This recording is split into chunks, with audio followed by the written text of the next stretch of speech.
And welcome to the Armchair Sports Guys, back at it. Minus Matt and Mike today. It is Sean and Rich joining myself, GJ Mitchell, for episode 7.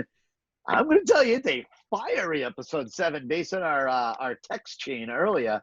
We are going to be talking about the MLB. I don't know, let's call it a shitstorm. Let's just call it for what it is. The inevitable two trains going to collide and make a giant accident.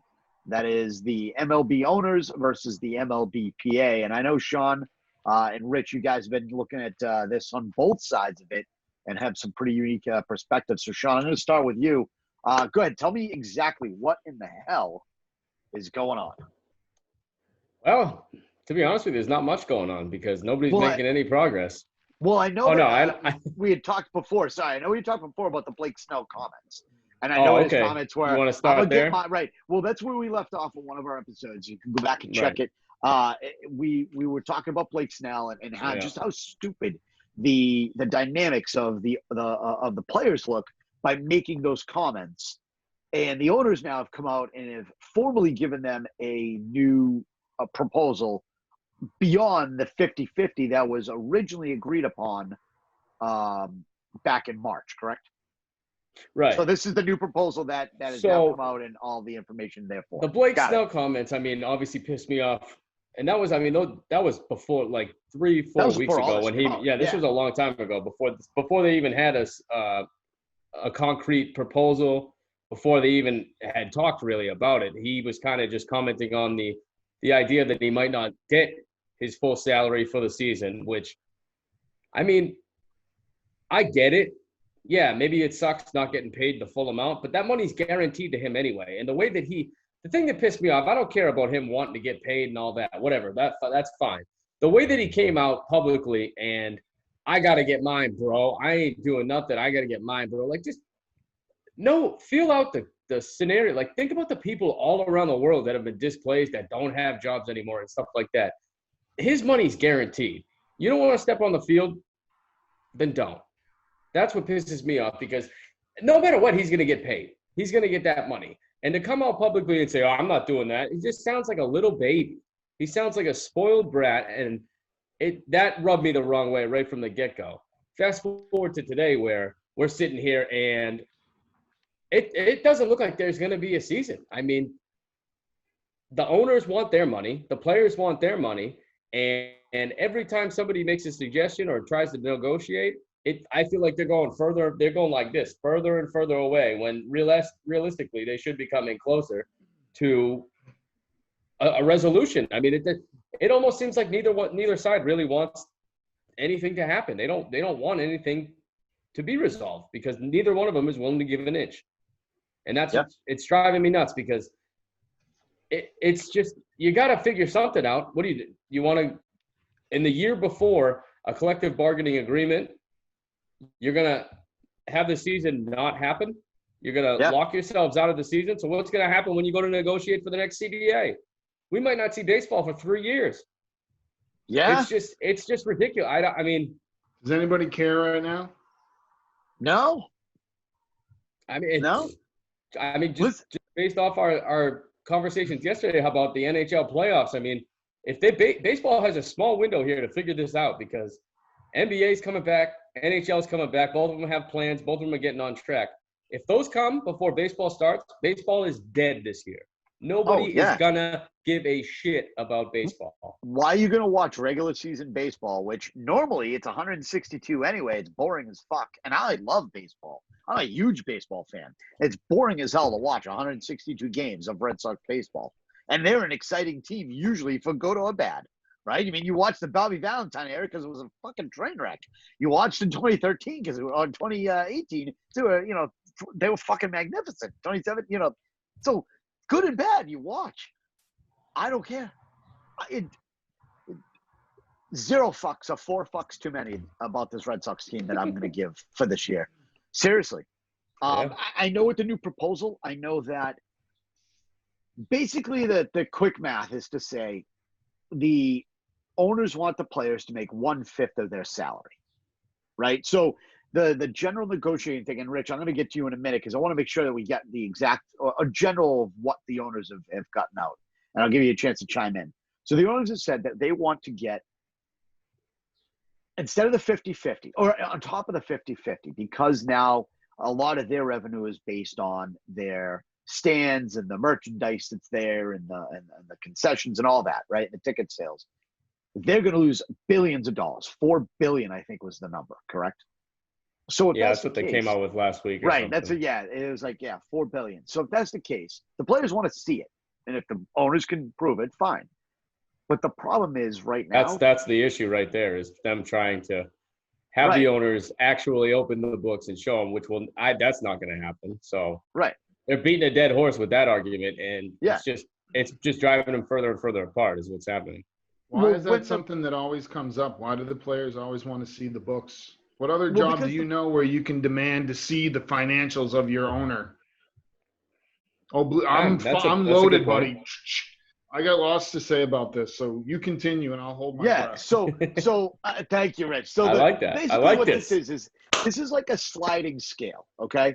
So you're taking all the players that are richer. So your Mike Trouts, your Max Scherzers, your Garrett Coles, Kershaw's, guys like that. Guys are making, 20, 30, million a year, whatever. There's 20 players that are making $20 million or more. Oh, plus, correct. Yep. They're going to earn around.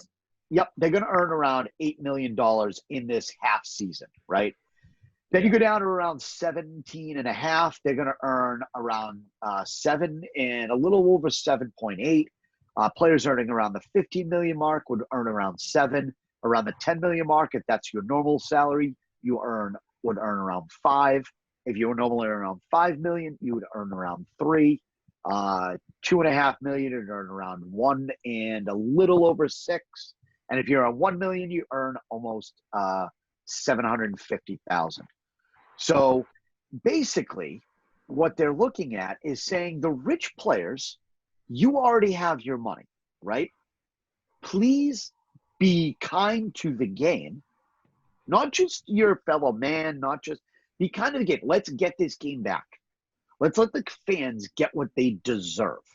So would you please give up extra money and defer your money to help bring the lower class, roughly, I'm using that term loosely, lower class, right? You're making millions of dollars in your lower class, but lower class as far as dollars and cents on the contract up to fund their contracts, and we're going to pay you on the back end of it. Somehow, some way, they'll figure it out, whatever. Maybe that's the Bobby Bonilla type thing. We'll pay you off in 37 years at $1.9 million a year every June 25th or whatever it is. I think it's coming up, right? Yeah, it's coming up next month, I believe. So so I'm fine with that. If that's what they want to do and that's how it's put up. But that's what it is. It's a sliding scale. So the more you make, the more you're giving up, and the less you're going to generally make this year per your contract.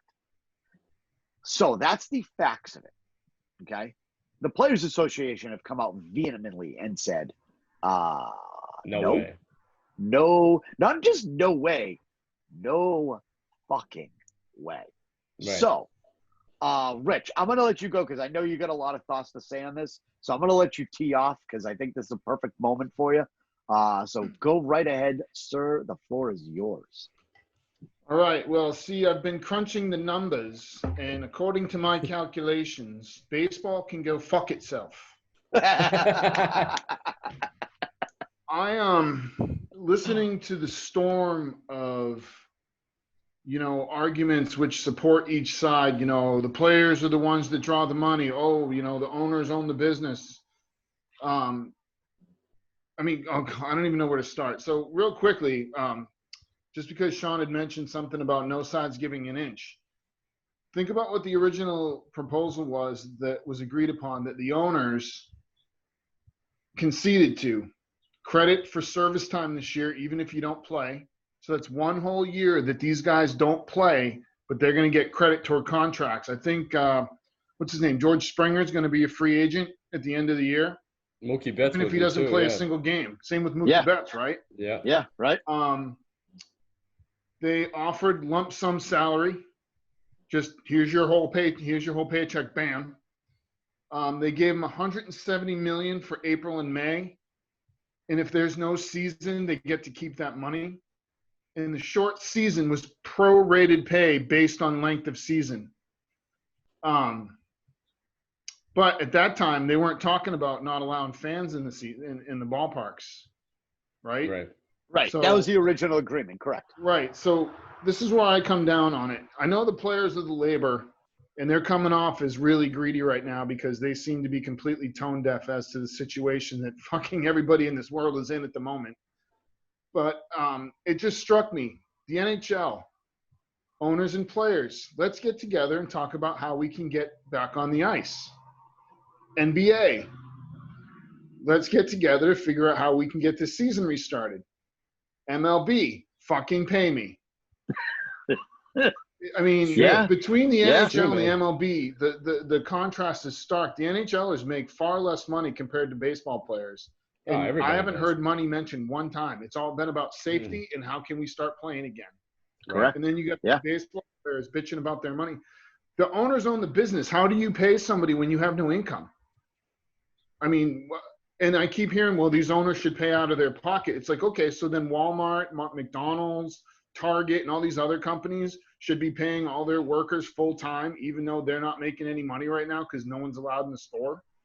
Like, I don't understand that idea that these, just because they're billionaire owners, they have to be held accountable to every red cent that somebody loses if there's no baseball game.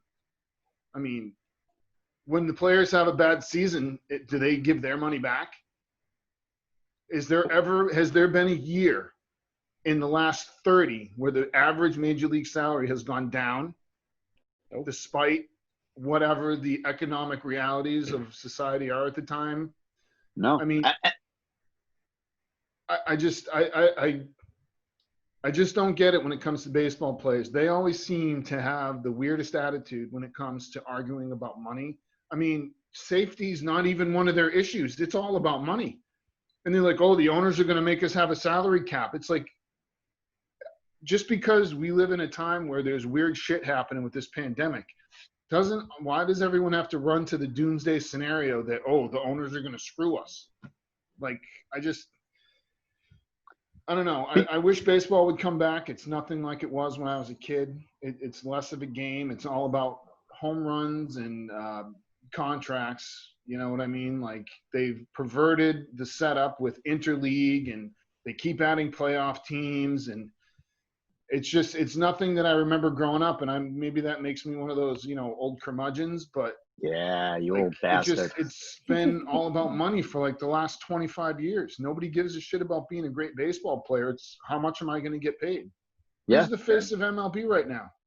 I know the answer because I'm a baseball fan, but if you ask a regular person, name me one superstar baseball player, I guarantee you more than half of them will name someone that doesn't play anymore, but it'll be somebody like Barry Bonds, Roger Clemens, somebody like that, as opposed to Mike Trout and David Ronald Ortiz, Acuna and Garrett Cole. You know what I mean? So these guys are just digging themselves an early grave. They're digging themselves out of jobs. Well, it's funny you bring up guys that, like the newer players or players that, people should know. So this was last night. So after last night, I happened to be up just finishing up a few things, and I happened to see this tweet. And this is coming from Max Scherzer, blue check mark. And this is at 11:09 p.m. last night after the MLB Players Association had met with Tony Clark, the union chief, right? The union rep, pretty much the guy that talks to the owners rep and whatnot on behalf of the players. So again, I'm going to quote, this is a direct quote from Max Scherzer, this is his tweet. Quote, after discussing the latest developments with the rest of the players, there's no reason to engage with MLB and any further compensation reductions. We have previously negotiated a pay cut in the version of prorated salaries, and there's no justification to accept a second pay cut based upon the current information the union has received.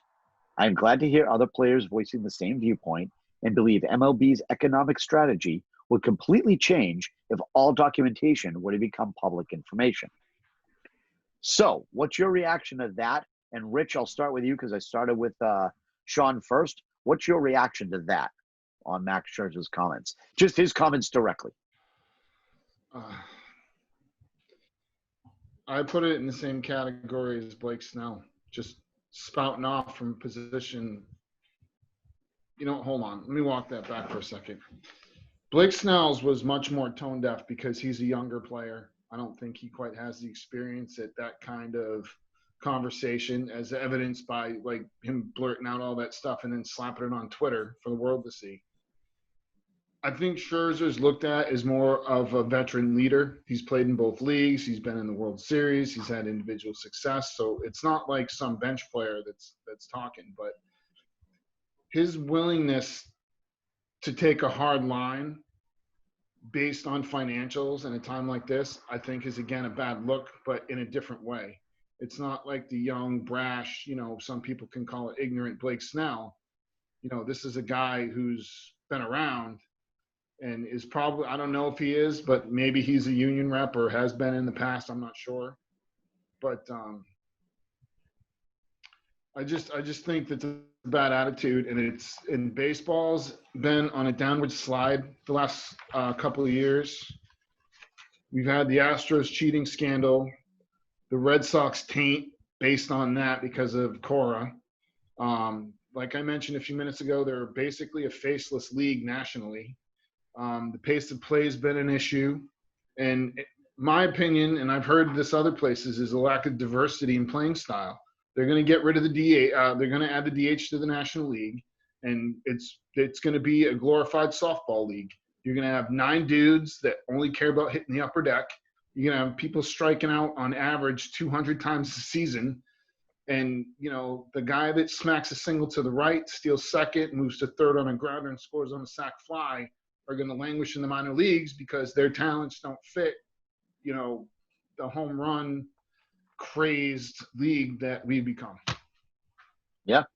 So they're doing themselves a huge disservice right now because, even if they take a hit now, this is something that could be remedied later. Like you said, the CBA is coming up. They can be like, okay, we got back on the field. Now you need to show us some love starting with this new CBA. The owners have already shown that they were willing to give a few concessions in this time of trouble. Maybe they could extend a few more to make sure baseball doesn't die. Okay. Sean, your thoughts on this? That's where I was. Great stuff.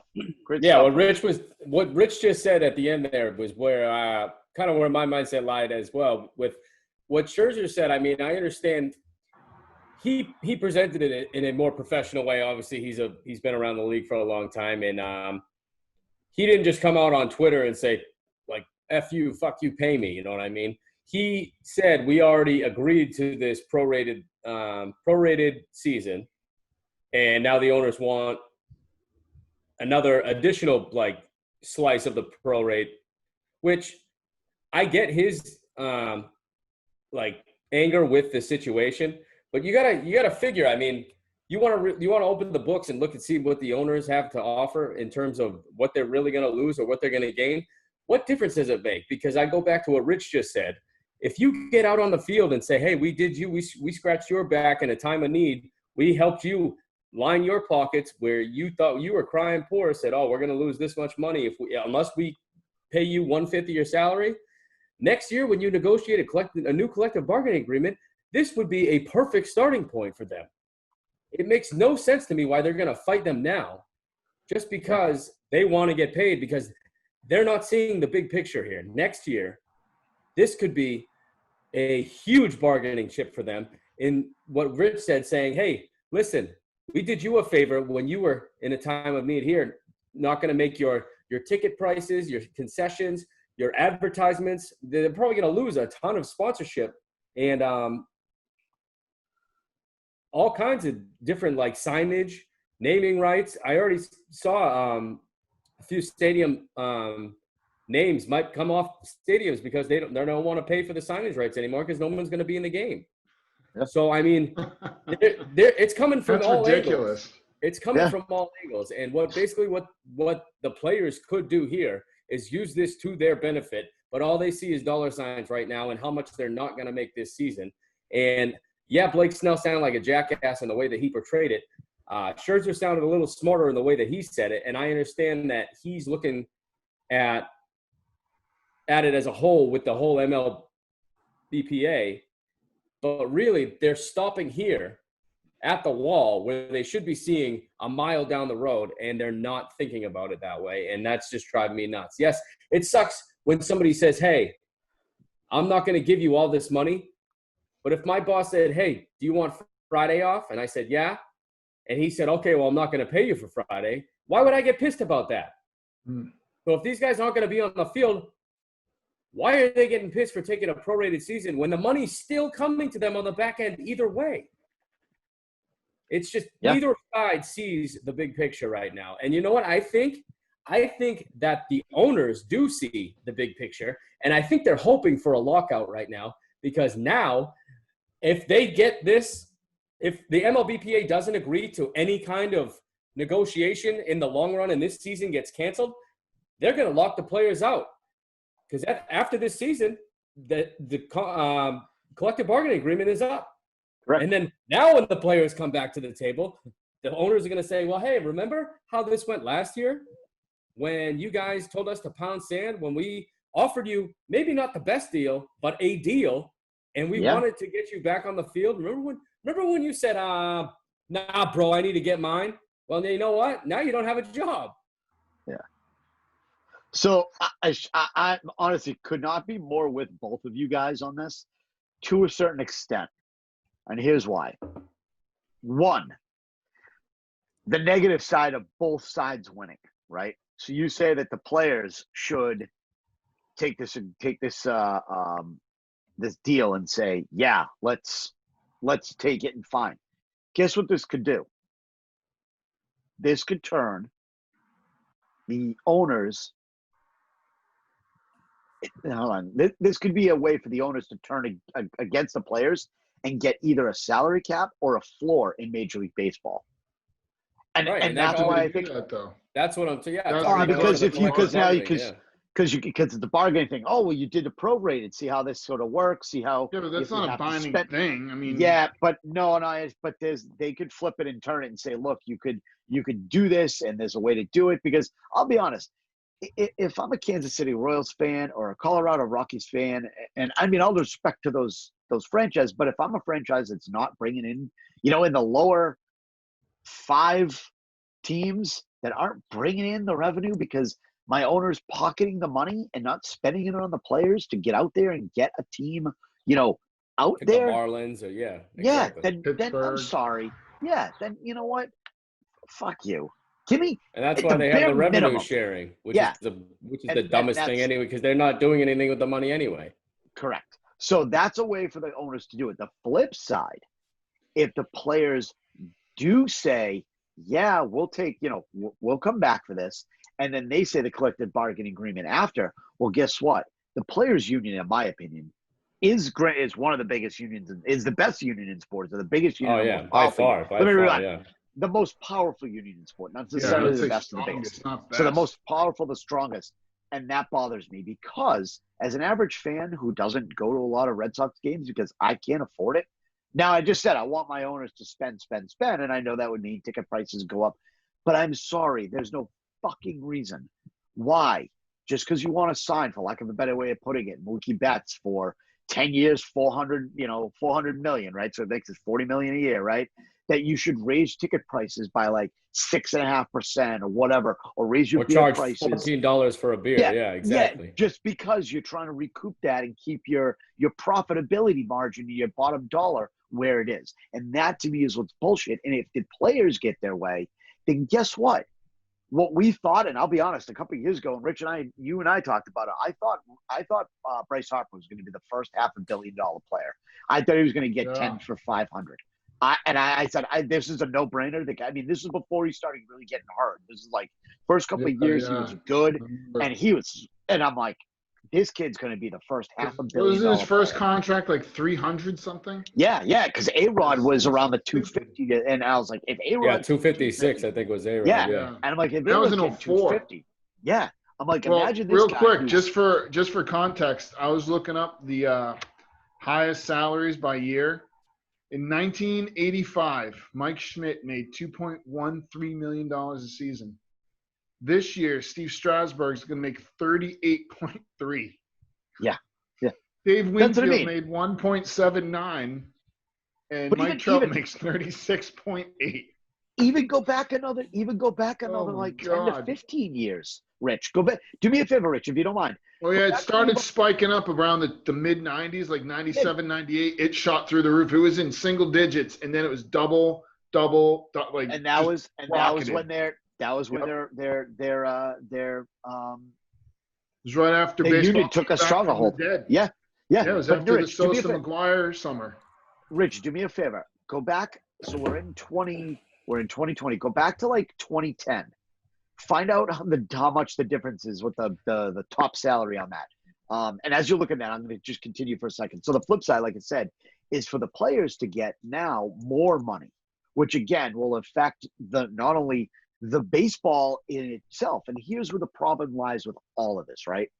So if the owners get more and they get their salary cap, I think you're still going to find owners that just spend to the floor and that's it, right? And that's going to frustrate me for one. Number two is when it comes to the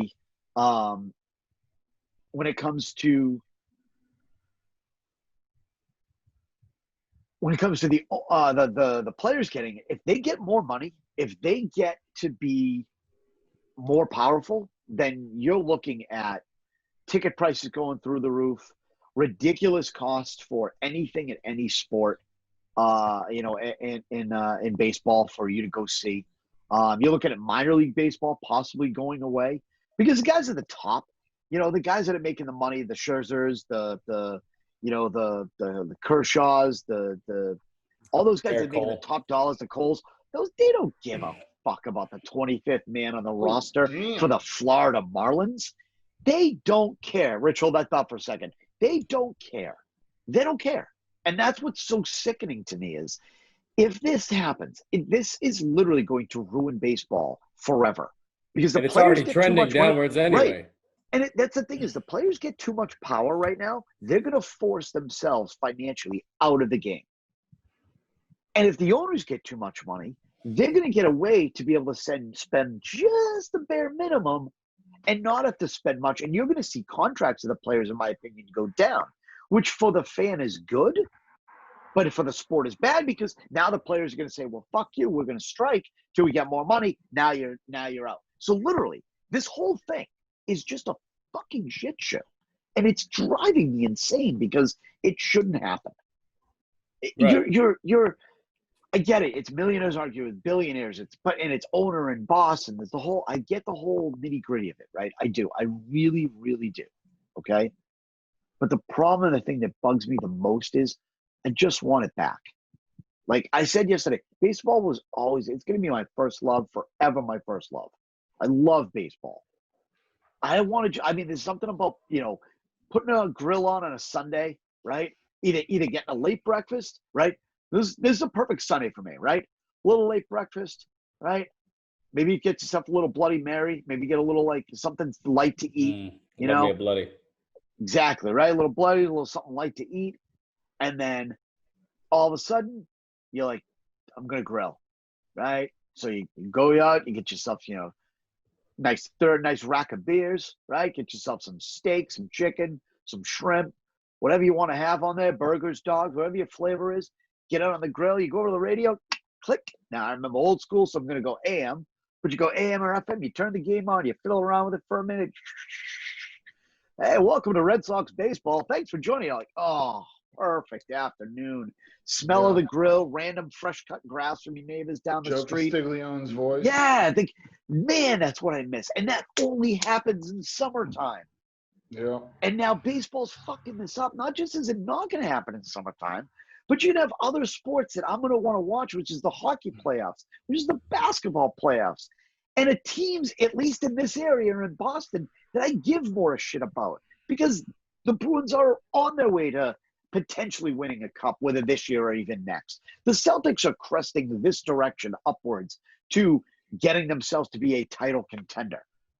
The Red Sox? they're a bunch of friggin' bums. I can give two shits about them. So if you're gonna fuck around and just go on strike and get locked out, or I'm gonna strike, well, we're gonna lock you out in both, and it becomes a piss and mess. Well, let me tell you something. My buddy Jay said this once when he said, "Listen, before this gets into a piss and mess, why don't we just let one guy piss first?" And I was like, "That's the most brilliant thing I've ever heard this kid say." And I'm like, "That's it. Let's figure it out." Like you guys are saying, players take the thing now and say, "Listen, we scratched your back, you scratch our in the next negotiation." Don't take them to the cleaners. Don't leave some ill will and some resentment there, but get yours. That's the time to say, "I'm going to get mine," because now everybody's back working. And I mean this, everybody is in the economy is stimulated again. People can come back to the ballparks. You can get those peanuts, and the beers that are $800 and an arm and a leg. Hopefully you're the right blood type. Like all of that stuff. But man, this sucks. I'm willing to bet, dude, once sports starts again, that even if baseball's on, Stanley Cup playoffs are going to wipe them out. And I might be wrong, just as a quick aside. So there's the play-in round, right? Yes. And then you get the 4 teams that play the 4 teams that are waiting. And then those 4 teams get down to – those 8 teams get down to 4 teams. Right. Get down to 2 teams. They're playing 5 rounds. They're going to play a 5-round cup playoff. Yeah. They only because Matt mentioned yesterday that the players were talking about a 7-game first round. That's 35 games. Maximum, potentially. Well, okay. But I don't want to get off to that. I just wanted to point that out, that it seemed like a hell of a lot. And they're going to wipe baseball out. And then NBA's coming back. Yeah. So I think baseball is going to get crowded out anyway. So you know what? Maybe this is a good time for these guys to have this awful, nobody's going to come out looking good fight, because no one's going to be fucking watching it anyway. I don't think you're going to see baseball for at least 2 years. I'm going to watch every hockey game on TV, regardless of who's playing. That leaves no time for baseball. You know what I'm saying? It makes more sense for the players to be the ones to give in now, because obviously the owners aren't going to give in. The owners aren't going to open the books. They're not going to let you see how much money they have, regardless. Everybody already hates the owners. Whether or not they're lying or not, the owners aren't going to open the books, and they're the employers. So if the players want all this money and they suck the owners dry, realistically, it probably won't happen. But think about it. Theoretically, if the players said, "We're not stepping onto the field," and the owners eventually say, "Okay, we'll pay you your full salary for this year," a team like Miami that doesn't put money into their team, the guy will just sell it. And then they'll be in a ballpark that's falling apart with a guy that doesn't know shit about shit. And no one's going to want to play for that franchise. So you know what you're going to see? You're going to see teams like the Montreal Expos. Exactly, dude. And you know what? Who does that hurt besides the players not? And it looks like we might have lost both Sean and Rich here, so I apologize. I'm not sure where these guys. What's going on? And we're back. Here we are. Yeah. Lost you, buddy? What happened? You I don't know, man. Yeah, something happened. We dropped off. Something happened. I lost you guys. But nonetheless, go ahead, Sean. Continue. So, yeah, I mean, ultimately, the way that I see it, it sucks. You're not getting your full salary. But your money is guaranteed. And if you keep dicking around with this situation saying, "Oh, we want to get paid," the owners in the next collective bargaining agreement, like George said earlier, are going to push for a salary cap. And then you know what? No more guaranteed money for any of these people. And the smaller contracts, and you know what? Oh, sorry, our hands are tied. We can't pay you $500 million in your contract anymore. Because you know what? You guys wanted to mess around. I'm not going to get too crazy with this, but it makes more sense for the players to get back on the field, because the owners, if the players think the owners are making more money than they are, then they probably have enough money to be okay without a product. And you know what? They can still sell the signage and this, that, and the other thing if a guy like Mike Trout doesn't want to play, because people will still go to the games when they can. Yeah. And you know what? You want to sit out, man? Sit out. Because you're already good. You're just not going to get the rest of your money. Yeah. So, I mean, it just makes sense for the players on their end to maybe bite the bullet a little bit. And you know what? You're not playing 162 games So you're not going to get paid like you're playing 162 games. If I don't go to work on Monday, I don't get paid for work on Monday. That's the thing that drives me nuts. Why should I get paid? And I know there's vacation days and shit like that. Like people say, oh, you know what? You take a PTO day. Shut up. Because the thing is, these guys want all the money up front, and they're not there. You're not working. That's the thing that pisses me off. So, yeah. And you know what? Obviously, I don't give a shit if baseball comes back. Baseball, like George, is my first love too. That's my favorite sport. But if they don't come back soon, I'm already invested in what's actually coming back, the NHL and the NBA. I'd rather watch that than a bunch of miserable pricks out on the diamond complaining, and I'm good, man. It is. Yeah. I would honestly, I'd like to see a strike, or actually I'd rather see a lockout, because I think these guys are a little too smug, a little too arrogant, and a little too entitled for what they have to do for a living, man. They play baseball. Yeah. And I understand the work and the sacrifice and all that they had to put in.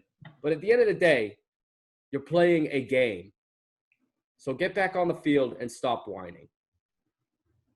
Well said, dude. Well said. I'll stop my rant now. Dude, like in what you said about the smaller market Simply teams. Marvelous. Like Minnesota. Minnesota, the players Miami. break Minnesota and they sell. And then that owner doesn't want to keep the team in Minnesota. Or probably the one that would move quickest is like Tampa Bay. Yeah, we also Tampa talked Bay, about Miami. Kansas City once upon a time. Yeah. I mean, literally, basketball is coming true. I was just about to say that, Rich. You and I, literally, my wheels are in my brain. I'm like, Rich, bring it up. It popped in my head when he talked about taking the names off of stadiums. All of a sudden, Maxi Pad Coliseum popped in my head.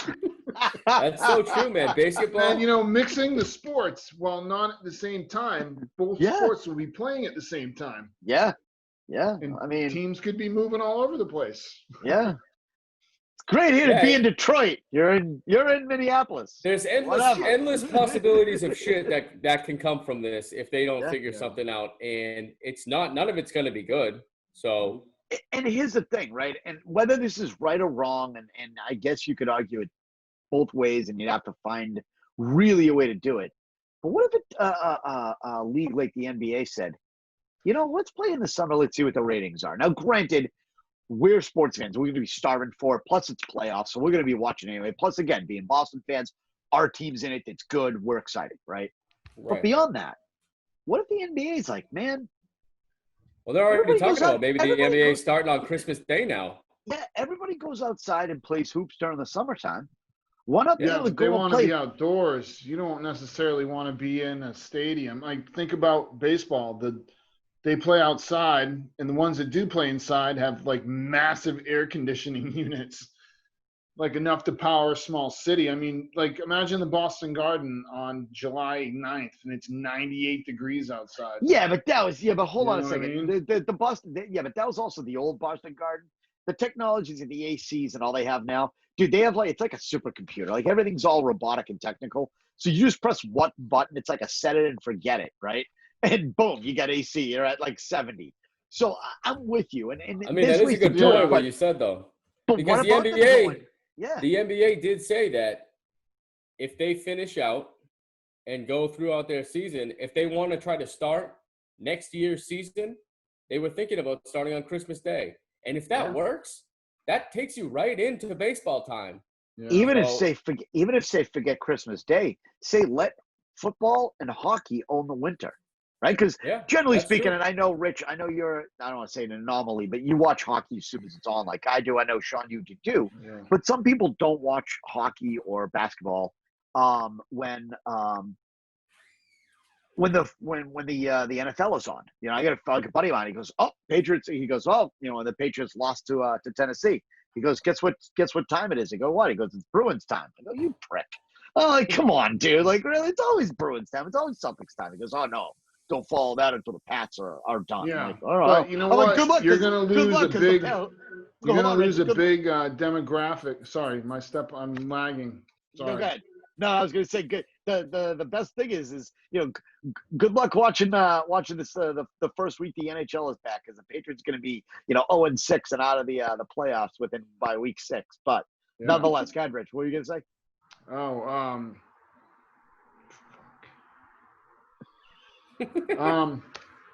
It wasn't that important. I had a thought. I mean, another thing about the NBA is if they do run into like good weather, they could stage like outdoor games. Well, so that was thank you. Yeah, the Winter Classic. The NBA that was can going to do bring like something like in Chicago. Well, maybe not Chicago, but you know what I mean. No, so you actually brought my thought up, because that was where I was going. Is they could say, hey, we'll let those guys have it, and then we'll compete against baseball, because baseball's failing anyway. We'll own the spring, they already summer, smell blood. early They smell fall. blood in the water already. Yeah. And then, Rich, that was going to be my next thing is, go to Boston, go to Chicago. You're going to tell me you couldn't have, and I say a select crew, maybe some, obviously the neighborhood kids and stuff, but you mean to tell me you wouldn't like to see an NBA game at Rucker Park? As long as it's official, right? As long as and they've talked about doing that before too. Right, but that's what I mean. Like, plus as long as it's all they could tie that into renovating old, ball yards. Yeah, you could. Yeah, you could do a community outreach service with that. I mean, they play games on aircraft carriers for servicemen and women. They did the classic out for was it Duke, North Carolina, out in the Pacific or something. So you could do all these cool. Hell, you want to do the Celtics at Gillette Stadium? Yeah. Why not? And the thing, and baseball is leaving the door open for all these things to be possible too. So I mean, kids don't like baseball anymore. They don't follow the game. So I mean, baseball's in trouble, and they're only digging themselves deeper right now. So I'm just going to prove how many years they've been talking about that. It's been trending downward for I don't even know how long, 10 years the NFL probably. Taking over as the national pastime. I definitely have heard those. And that's the thing. The players don't see it. They don't see it. They think the money's never going to end. Right. It's going to end when nobody's going fucking Fenway or no one's going to Yankees. Yankees. This could be the beginning of the end of the MLB. It really could. Yeah. Yep. Yeah. This could be old boys. So I think that's about it. We can only beat a dead horse so long. So, but again, it's all good stuff. And I'll tell you again, and I know I can speak for you, Rich, and Sean, where baseball really is what we grew up. I mean, it was romanticized. It's what our grandparents watched. I want it back. Our dad, I want baseball. I want baseball back, what I grew up, not this crap. I mean, I was just going to ask you guys, name somebody on the Arizona Diamondbacks. I bet you the first thing to pop up would be Goldschmidt, and he's not even there anymore. Cardinal now. That's what I mean, right? But for me, it'd be like Eric Burns, and I don't even know if he's Clay Buchholz. I honestly can't tell you. Yeah, maybe Clay Buchholz might. I think Clay Buchholz might be there, but I'm not sure. That's a sneaky smart. Yeah, that's a sneaky smart one. But even then, I know Phil Kessel's in Arizona. Is that Yeah, right. But that's the thing. Name a Coyote.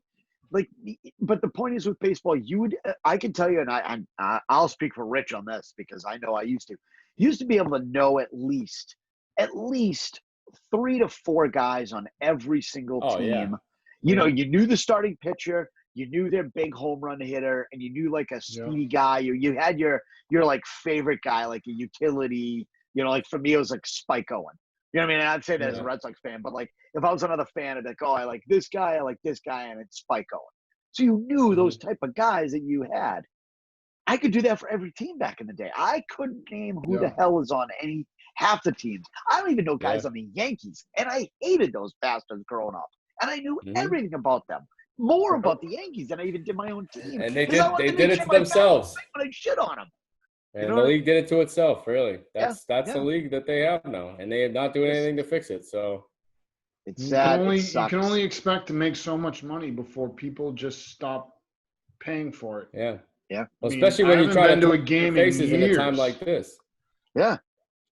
I mean, that's all they're doing is rubbing it in everybody's face right now, and nobody wants to hear it. Nobody wants to hear it right now. No. Yeah. I mean, I'm looking on a bookshelf. I got a minor league baseball. I know it sounds stupid, but foul ball, minor league baseball.